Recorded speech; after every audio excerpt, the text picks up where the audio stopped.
फरीदाबाद नगर निगम घोटालों का पर्याय बन चुका है। फरीदाबाद नगर निगम के 200 करोड़ के महाघोटाले की गूंज आज हरियाणा विधानसभा में सुनाई दी। एनआईटी विधायक नीरज शर्मा ने इस मामले को न केवल जोर शोर से उठाया बल्कि कई अधिकारियों के चेहरे से ईमानदारी का नकाब भी उठाने का प्रयास किया और बहुत बड़ा प्रण नीरज शर्मा ने लिया है कि जब तक इस घोटाले में बिल्कुल निष्पक्ष तरीके से कार्यवाही नहीं होगी तब तक वे न केवल जूते पहनेंगे बल्कि सिले हुए कपड़े पहनने से भी परहेज करेंगे।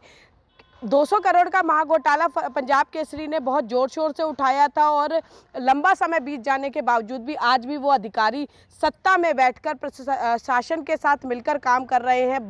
बड़ा सवाल है कि वे किस प्रकार से पारदर्शी शासन का जो दावा सरकार करती है उसको पूरा करेंगे। हमारे साथ आरटीआई एक्टिविस्ट विष्णु गोयल जी यहाँ पर मौजूद है, जो लगातार जो है भ्रष्टाचार को लेकर शासन और प्रशासन की आंखें खोलने का प्रयास करते रहते हैं। आज की इस पूरी विधानसभा की कार्रवाई जो नीरज शर्मा ने 200 करोड़ का महाघोटाला उठाया है और सतबीर ठेकेदार को लेकर जो बड़ी बात कही है उस पर उनका क्या कहना है, जिन आईएएस अधिकारियों की बात उन्होंने कही है उस पर उनका क्या कहना है, उनसे चर्चा करते हैं। विष्णु जी, पंजाब केसरी टीवी में आपका स्वागत है। विष्णु जी, आज विधानसभा में बहुत बड़ी बात नीरज शर्मा जी ने कही है कि आईएएस अधिकारियों के सरेआम नाम लिए डॉक्टर सोनल गोयल, मोहम्मद शाहीन, रवि सिंगला, वीरेंद्र करदम, ये ऐसे नाम हैं जिन्होंने कहा है कि चेक पे साइन इन लोगों के सबके हैं और अगर उनकी बात में कहीं कोई झूठ पाया गया तो वे विधानसभा से इस्तीफा भी दे देंगे।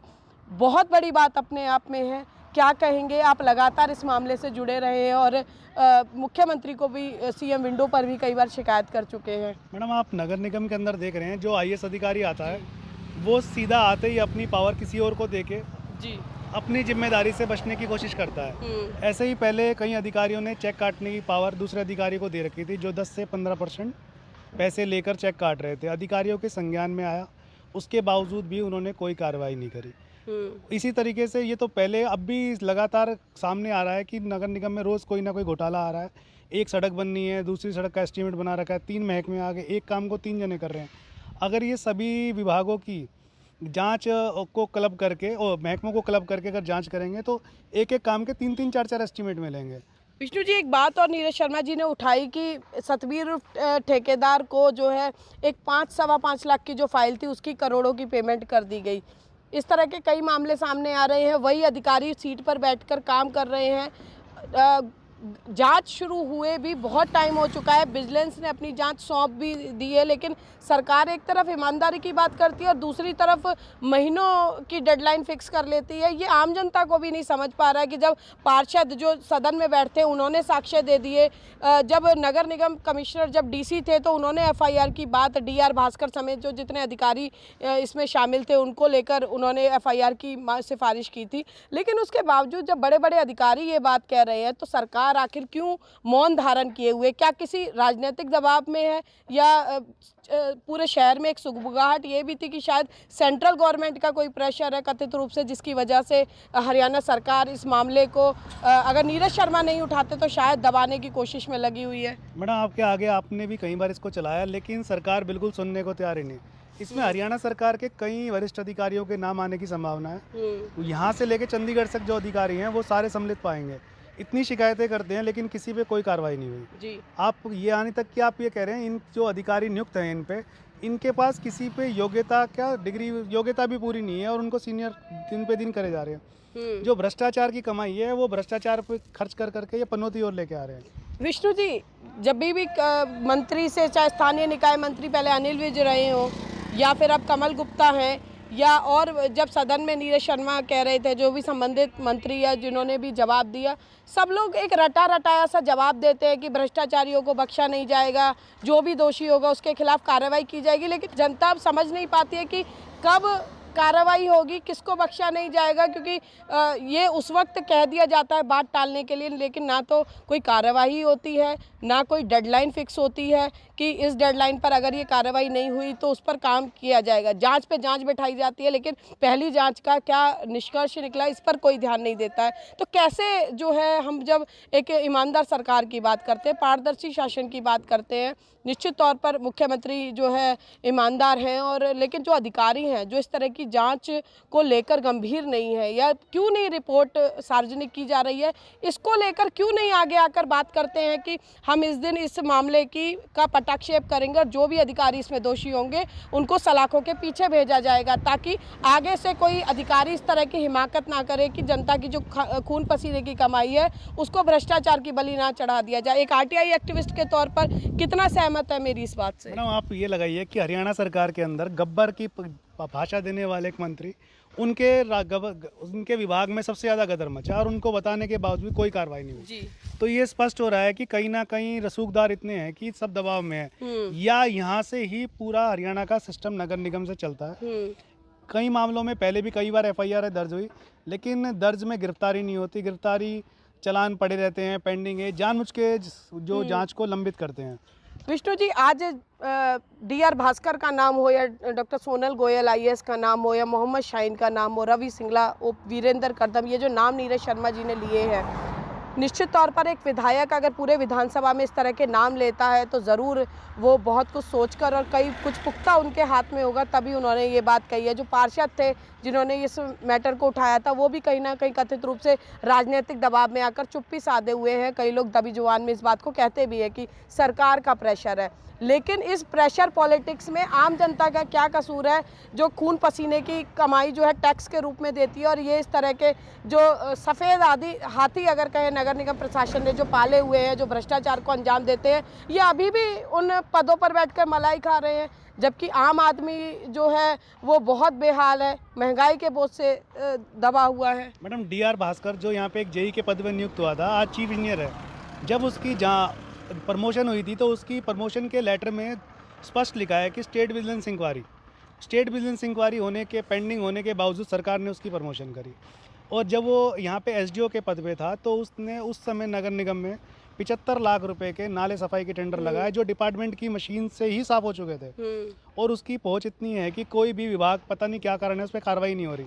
सर, डीआर भास्कर का नाम लिया, और एक और इस पूरे 200 करोड़ के महाघोटाले में जो एक नाम बहुत चर्चा में रहा है वो सतवीरा एंड कंपनी का जो सतवीर ठेकेदार है उसका नाम रहा है। इसमें ना तो डीआर भास्कर को लेकर तमाम जो जिस तरह के आरोप लगे हुए हैं उसको लेकर कोई कार्रवाई कड़ी की गई, ना उस ठेकेदार को लेकर जो पीछे भी जब बैठक हुई थी नगर निगम सदन की तो ये एक निष्कर्ष निकाला गया था कि जो 4 साल के पिछले उसके काम है उसका लेखा जोखा निकाला जाए, पूरी कार्रवाई हो। लेकिन वो कहीं ना कहीं एक बात को दबाने के लिए या उस वक्त लाइमलाइट में बात को लाने के लिए किया जाता, लेकिन हर सूरज डूबने के साथ ही ये मामला भी जो है वो ठंडे बस्ते में डुबो दिया जाता है।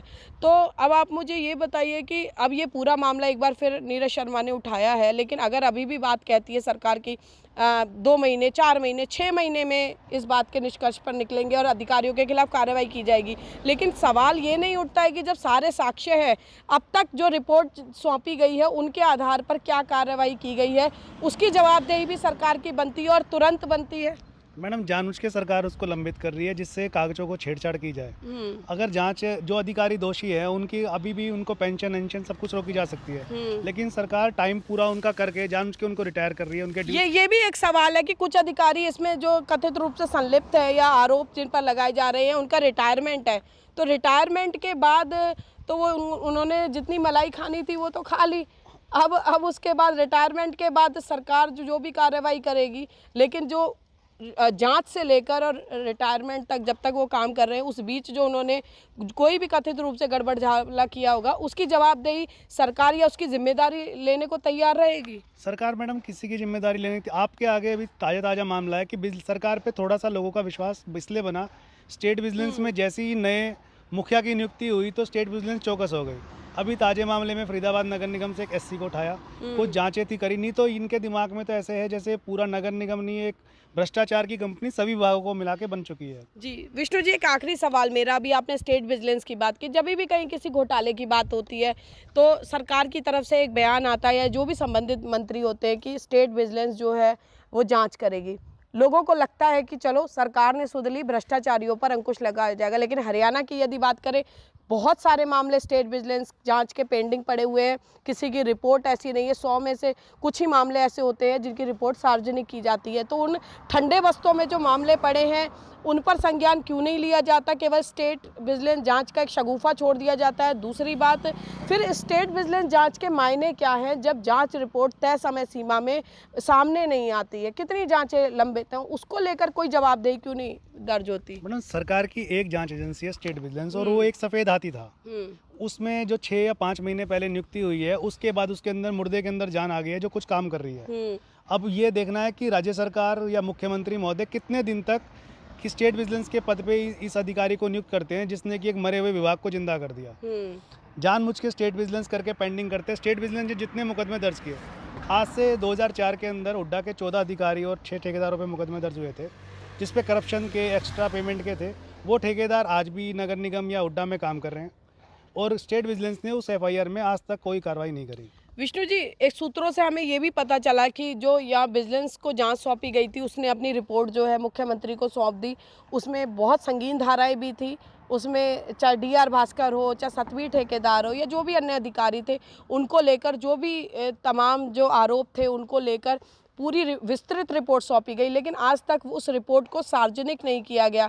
कहीं ना कहीं लगता है कि जनता जो एक विश्वास कर बैठी है, सरकार को उस विश्वास को कायम रखने के लिए अब तुरंत प्रभाव से इस मामले को गंभीरता से लेते हुए सार्वजनिक तौर पर रिपोर्ट में क्या था ये घोषित करने की ज़रूरत है। मैडम, जैसा विभाग में मुख्यमंत्री जी ने कहा है कि FIR दर्ज हो जाएगी, FIR दर्ज होकर पूरी जांच रिपोर्ट का एक निष्कर्ष निकल के सामने आएगा।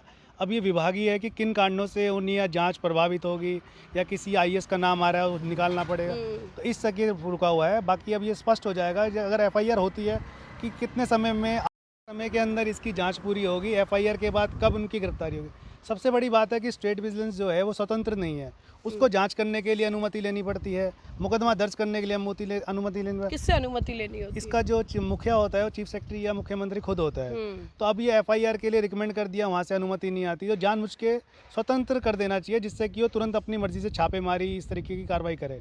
तो देखिए, सरकार बेशक दावा करती है कि हम जो है भ्रष्टाचारियों को नहीं बख्शेंगे, कानून लंबे चौड़े बना दिए गए हैं, लेकिन उन कानूनों में कहीं ना कहीं ऐसे सुराख भी ज़रूर पैदा कर दिए गए हैं ताकि भ्रष्टाचारी है वो कथित रूप से बड़े आराम से निकल जाते हैं। यही कारण है कि FIR की सिफारिश हो जाती है तो FIR नहीं होती है, या फिर कहीं ना कहीं जो मामला है वो किसी न किसी कारण से ठंडे बस्ते में डाल दिया जाता है। फरीदाबाद नगर निगम का 200 करोड़ का महाघोटाला अब केवल फरीदाबाद का नहीं रहा है बल्कि हरियाणा विधानसभा की गूंज बन चुका है। तो ऐसे में अब सरकार ये तय करती है कि किस तरह से तय समय सीमा में भ्रष्टाचारियों के कथित रूप से जो नाम जो नीरज शर्मा विधायक ने उजागर किए विधानसभा में, उनको लेकर एक गंभीर निष्कर्ष पर पहुंचती है, या फिर वही ढुलमुल रवैया अपनाया जाता है। और चाहे सतवीं ठेकेदार हो या फिर DR भास्कर जैसे अधिकारी हैं जिन पर लगातार आरोप लगते रहे हैं, उनका जो रुख है वो उसी तरह से रहता है। और फरीदाबाद नगर निगम में भ्रष्टाचार इस तरह से अनवरत जारी रहता है। बड़ा सवाल सरकार की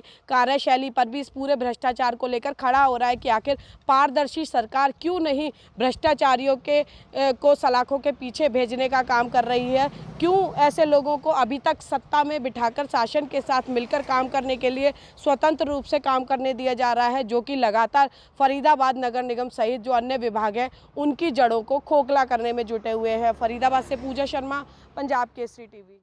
हमसे जुड़े रहने के लिए हमारे YouTube चैनल को सब्सक्राइब करें और नई वीडियो की नोटिफिकेशन के लिए बेल आइकॉन को दबाएं। अगर आप ये वीडियो Facebook पर देख रहे हैं तो लाइक जरूर करें और ज्यादा से ज्यादा शेयर करें। धन्यवाद।